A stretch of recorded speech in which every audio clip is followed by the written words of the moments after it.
in this imperialist world. Don't be fooled by how they claim to be treating black people. Right? Malcolm drew these connections, right, between what was happening in Detroit and what was happening in Palestine. Right? And so it's important for us to understand this, because if we think again about civil rights, right? If we think again about civil rights today, how many of us remember that the patron saint of civil rights himself, Martin Luther King Jr., abandoned civil rights in 1966? He turned his back on it. He saw its failures. Now that's not the king that's celebrated on January 15 every year, the I Have a Dream speech king. How many people remember or have heard King's speech beyond Vietnam at the Riverside Church speech, July 4th, 1960, June 4th, 1967. Sorry, April 3rd, 1967. April 3rd, 1967, Beyond Vietnam speech at the Riverside Church. It's on internet, it's on YouTube. I try to listen to it once a month. It just gives me chills every time I hear it. King in 67, of course, he's assassinated almost a year to the day. Why is he assassinated? Why does he go from, in 1963, 64, and 65, in all the national opinion polls, his Q rating, so to speak, he was the most liked American in 63, 64, 65. But by 67, he's one of the most hated.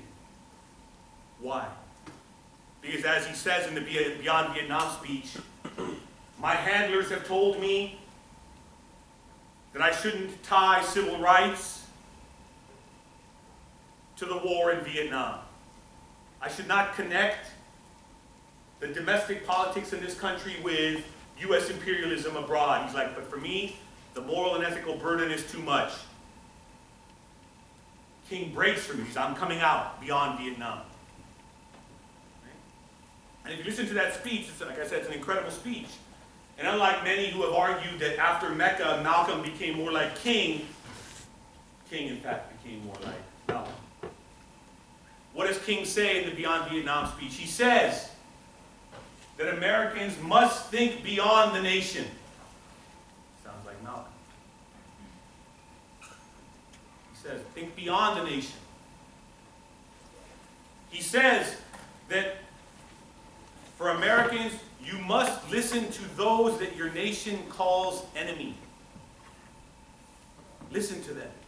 They might have something to say about the United States.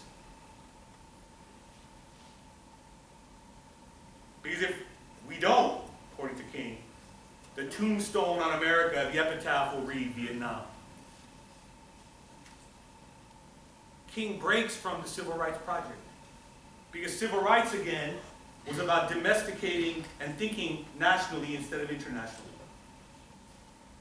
And it continues to be. This is why it has such purchase today. This is why Malcolm is dismissed and a particular image of King is celebrated, because Malcolm forced and told black people, think internationally about your politics. If you want to undo white supremacy and fundamentally, systemically get redress, you have to think about white supremacy and how it's operating globally. And so when you think about a figure like Obama, what does he suggest? To a whole host of different constituencies, different things, of course. But to black folk, the message is pretty clear.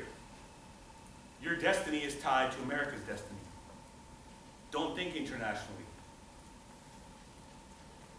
You can achieve what you want here. And so this is the civil rights logic that we're with today. And again, I wanted to lay out that context for you to give you a sense of what it emerged out of. So that you know, when you hear civil rights, you're like, oh, okay, I get what that means now. It's about domesticating one's politics. And not thinking about the connections that are made across borders.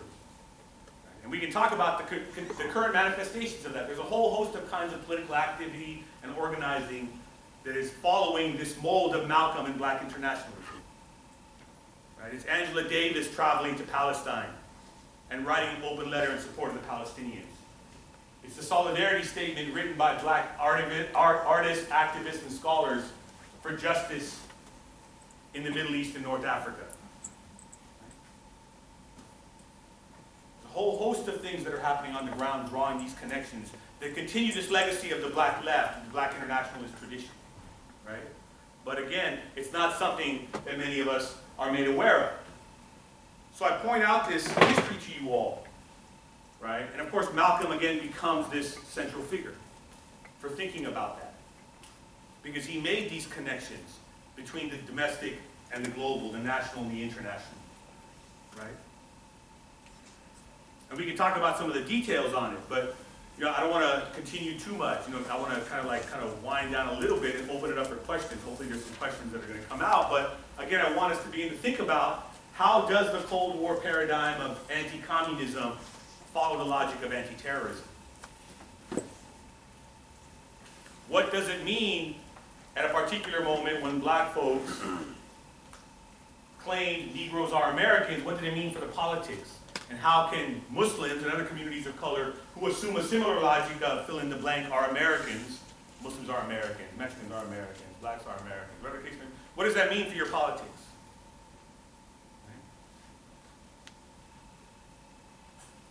I want us to begin to think critically about what the implications of that are. History is our best teacher. Right? This is part of why I wanted to write the book that I wrote, was to kind of resurrect this past.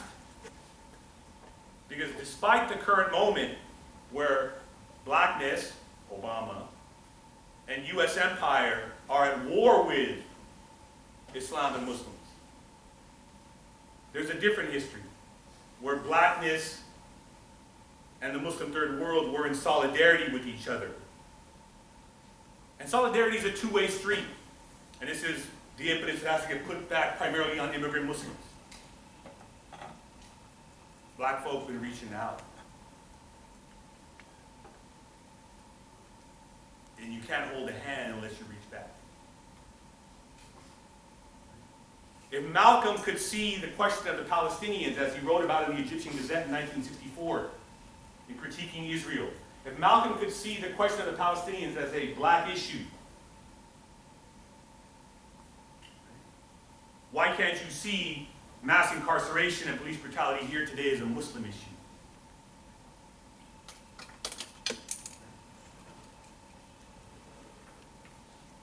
It's a two-way street. And there's tensions between immigrant Muslim communities and the black Muslim communities, and those need to be addressed. And the authority, despite what many of us think, the authority lies, in my opinion, with the black Muslim community. They've been here longer, they know this place better than any of us. Solidarity is a two-way street. So we have to rebrand, we have to reimagine our own politics as immigrant Muslims in terms of thinking about what our relationship is to black struggles for dignity and justice. Right? So these are just some of the things that I want to throw out, but if there's any comments or questions, again, like I said, there's a whole bunch more I can get into, but I don't want to keep going. I feel like some of it will come out in the Q&A, but if there's any comments or questions, I'd be willing to open up and answer any. Thank you guys for your time. I appreciate it.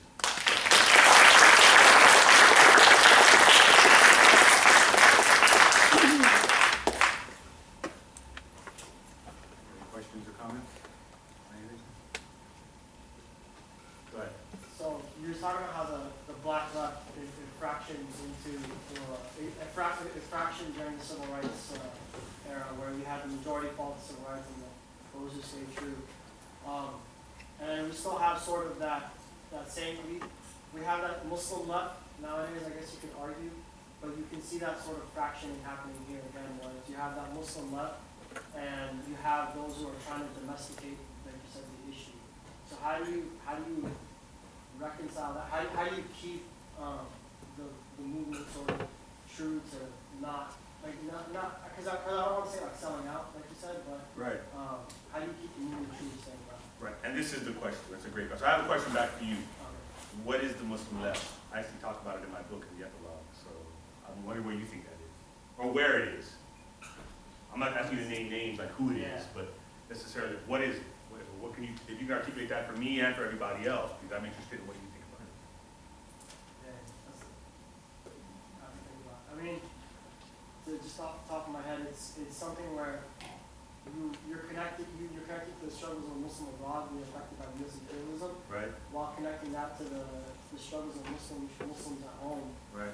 and connecting that to not just the Muslim struggles at home, but all the other minorities, so the other blacks, the Native Americans, and you're not, Right. yeah, right. It's like I was saying, right? I mean, we can talk about Zionism and settlers, but many of us are settlers here. This is indigenous land. If your parents own a home, those are the settlements. This campus is a settlement. So if we want to be critical of Zionism, sure, and we should be, but how do we tie that critique to your own, literally maybe even backyard, your parents' backyard? How do you make that connection? And there's a lot of ways to make it, but at least make it. At least make it. How do you connect Guantanamo Bay to Pelican Bay?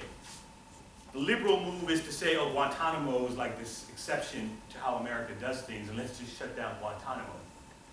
That ain't going to change anything about the prison infrastructure in this country and how they operate. It's not.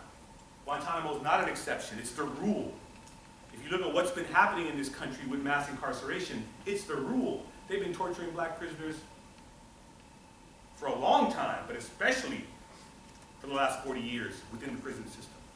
Guantanamo is not the exception. Right? The Abu Ghraib and Abner Louima, how many people know who Abner Louima is? Too young for that.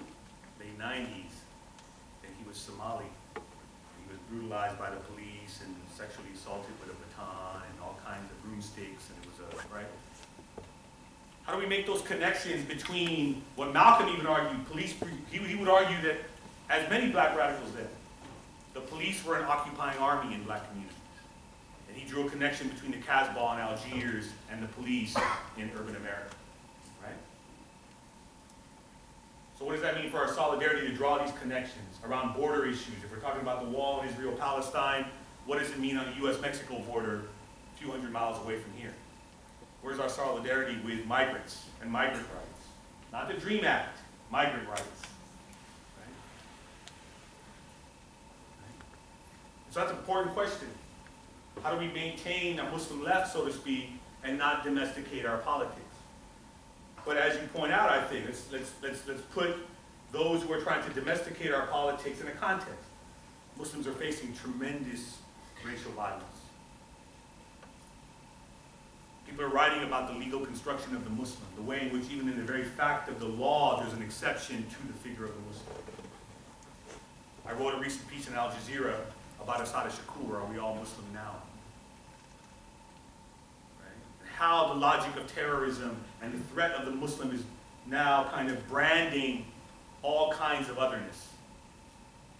Right? There was a Texas congressman I talked about in a piece in The Nation who's saying that Muslim terrorists are now coming up through the Mexican-US border and they're taught to act Hispanic, making now Hispanics, I put that in quotes, suspect to being terrorists, right? So the Muslim, whether one prays or not, whether one is or not, is not literal. It's a racial category unto itself that is housing all kinds of forms of otherness. And the question for us is, right, with that kind of racial bias, we can begin to understand in the same way that those that became civil rights emerged, why it is that Muslims, particular Muslim organizations, are taking this approach of we're Americans, protect us, because again, to claim and ask for protection, you have to leverage the Constitution, right? Freedom of religion. You have to reference and pull on the levers of the law, equal protection. So you have to claim America in order to get the benefits of America. Right? That's very straightforward. It makes sense. And considering what Muslims are facing right now, some would argue it's even necessary to do that. Right? But the question I have is, if that bargain was made 50 years ago through civil rights,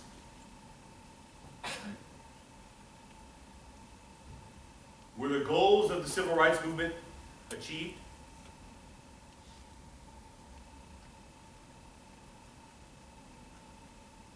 one could argue that, hey, if you achieved what you wanted to achieve in making that deal, then it was a deal worth making.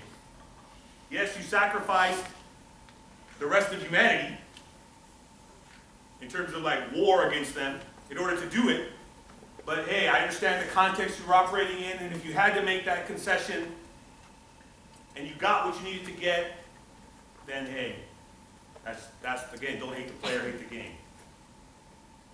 But as Michelle Alexander points out in her book, The New Jim Crow, there are more black men in prison today than there were slaves in 1801.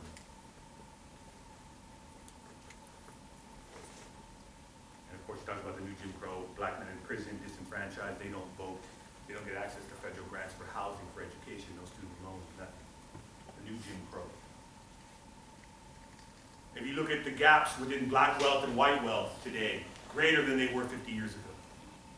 Black income, white income levels, greater than they were 50 years ago. Black educational attainment, white educational attainment, greater than they were 50 years ago. So the question becomes, right? Did you achieve what you wanted to achieve? And if you didn't, why continue to make that deal? Right? Can we think about another kind of deal we could make? Right? That's the more fundamental question I have. If that deal didn't work, why make it again? That's the question that I'm asking, right, in the book. And I close in the epilogue with asking that question because not only is this embrace of the Muslim American to me troubling, I understand where it comes from. But again, what does it mean not only for your relationship to, if you want to just think about Muslims, other Muslims that the U.S. is at war with, but what does it mean when you assume this logic of honorary whiteness, this assimilation narrative? What does it mean for then other communities of color who are on the brunt of this, who aren't Muslim, let alone black Muslim communities? What does that mean for your politics to these other communities? Right? This is to me what is dangerous about this move, right? Is it fractures you not only internationally, but even domestically. Right? And we can think about what's at stake. I mean, the radicalization hearings are a big part of this. The fears of radicalization. Muslims are going to be radicalized. Right? This is the fear. And now they got Muslims policing each other about being radicals. There's nothing wrong with the word. Malcolm was a radical. Question is, let's reclaim the word, the definition, and turn it into something that we can embrace. We're radical. But let's not run from it. But again, based on the kinds of forces that are allied against us, we have to navigate a particular kind of politics. And so I recognize that, but let's recognize its limitations, for sure. Okay? Now somebody else had a question or a comment or a thought on that. I had a question specifically on media. You talked about hip-hop in your opening statement and how that was connected to a lot of Muslims they were open about it and it works. Right. Seeing this time when hip-hop, it's golden age, it's really big. A lot of it was created out of like deindustrialized cities for blacks. Right. Now my question is connected to what we just talked about, like that fracture. Is do you see there's that fracture in the hip-hop community where like now you have open Muslim artists like Brother Ali. Another one is Benny Paz. Right. Now, if you contrast the two, Benny Paz is he has a lot of lyrics that are extremely violent. Right. So how does that? Do you think that pairs with hip hop in general, where you have this like underground or independent group? Right. So what we just talked about, how there's that separation between the two. Right. Right. So the separation between kind of overt politics of like liberation or transformation, and some of them are saying Benny Paz is more violent, and, Exactly. as you call it, right? Okay. Funny you say Benny Paz. I was just talking about it with a friend the other day. Like, whatever happened to these guys, right? Benny Paz, right? No, it's a great question, and I mean, I think like I'm not trying to delink. I mean, there's different ways to talk about it, not to bog people down. I teach a class on hip hop, and we talk about kind of authorship within hip hop. How artists assume particular positions. Just like a novelist would, they create a particular world. They don't necessarily, they haven't necessarily lived it, but they're creating a particular world. That's part of an artistic freedom that people have to take on certain characters, just like screenwriters do, just like Arnold Schwarzenegger or Bruce Willis or, you know, or Vin Diesel or whoever it is. They can, you know, think about a character who's extremely violent, but nobody holds their feet to the fire when it comes to the violence they portray on the screen. But when it comes to a young black or brown male creating a character in a violent world, all of a sudden it's like, oh, you're encouraging violence, right? So I think that we have to separate kind of like how stories are being told, and of course the violent circumstances that many of these artists come out of, right? And while he might identify as a Muslim, right, and his politics might not be overtly like internationalist, if you will, they are critical of like whiteness, the whitening of hip hop, right? And there are ways in which they bring that in. So there are, and that's what I hope, and I talk about that in the book a little bit. There's a broad range of Muslim artists who kind of took on and assumed different identities through the art form, right? And of course, there's then the most overt ones: Brother Ali, Lupe Fiasco, right? Yassine Bey. There are those artists who took on a more overt kind of politics. But I don't think that Vinnie Paz is necessarily apolitical or anti-political. I think it's a different kind of politics, right? We can talk about it afterwards, though. Okay? Anybody else have any questions or thoughts? Go ahead. Are there any communities that have successfully taught colonialism? How did they do it? Like, is there a successful model that we can look to? Okay, this is a good question. I mean, one of the narratives that happens around what Muslims are facing today is, oh, you guys are just next in line, right? You're the next one in line. Right? This has happened to everybody else. You're just the next one. Right? And there's a couple of problems with that. There's a couple of questions I have, right? One, it presumes that like all the other groups that it happened to, it no longer happens to. And now it's just the Muslims that it's happening. Right? That's problematic. If you look at black, brown, different Asian communities, they're still subject to all kinds of inequality, structural, overt, all kinds of different things, right? There's that problem with it. But the bigger question to me is, if that argument, if someone makes that argument, well, Muslims are just next in line. Like, my question is, why is there a line? Why is there always somebody?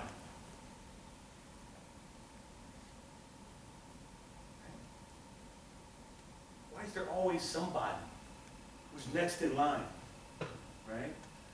And so I point those two things out to suggest to you that if you, I mean, to get us to think about, like, has that ever been even achieved, right? Because I don't think it has been. The Global South is still struggling to come out under the yoke of centuries